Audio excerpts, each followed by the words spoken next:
The problem with hyperglycaemia and type 2 diabetes is it can be much more complicated to deal with than hypoglycaemia. Often, hyperglycemia in hospitalised patients can be simply managed by temporarily increasing diabetes medications such as insulin, gliclazide or metformin.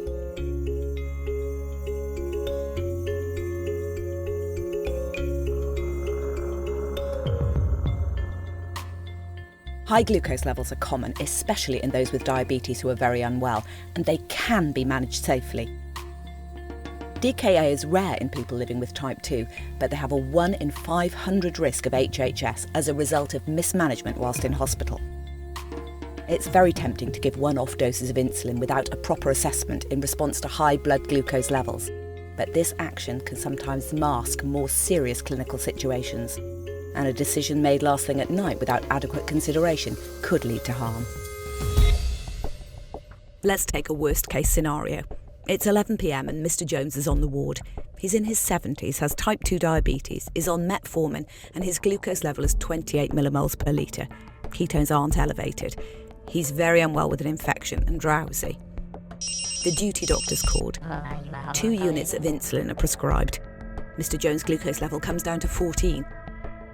Over the next 24 hours, it rises back up again. He's still very drowsy and confused.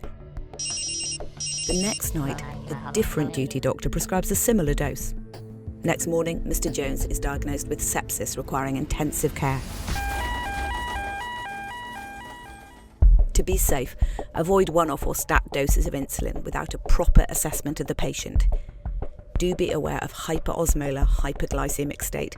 It's a rare but life-threatening complication of type 2 diabetes, and these are the symptoms to look out for, which can be confirmed with a blood test. This is what should have happened to Mr. Jones. It's 11 p.m. and Mr. Jones is on the ward. His glucose level is 28. He's very unwell with an infection. Think about what made him ill.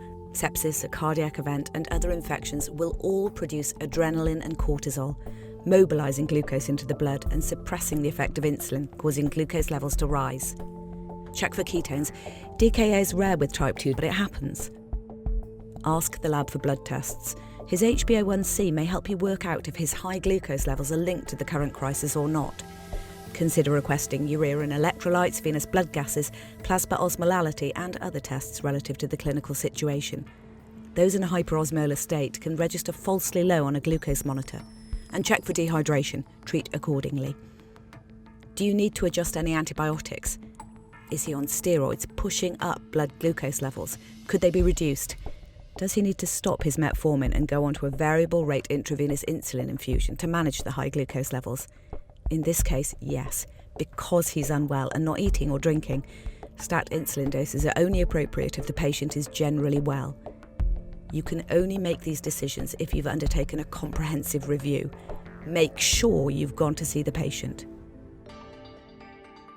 Keep an eye out of nasogastric feeding. If the patient doesn't have enough insulin on board, it can push up blood glucose.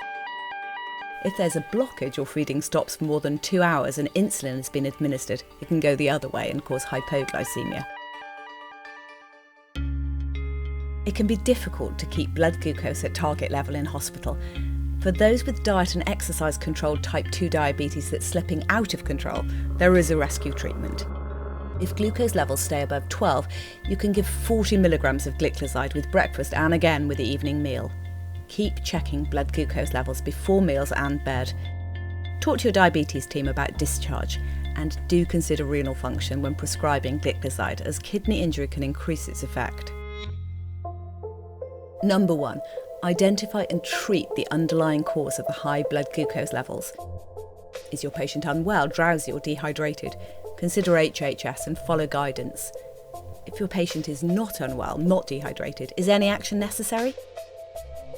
Review medication. Consider altering regular doses to prevent it happening again. Consider use of variable rate intravenous insulin infusion in an unwell patient, and interact with the local diabetes team at the next available opportunity.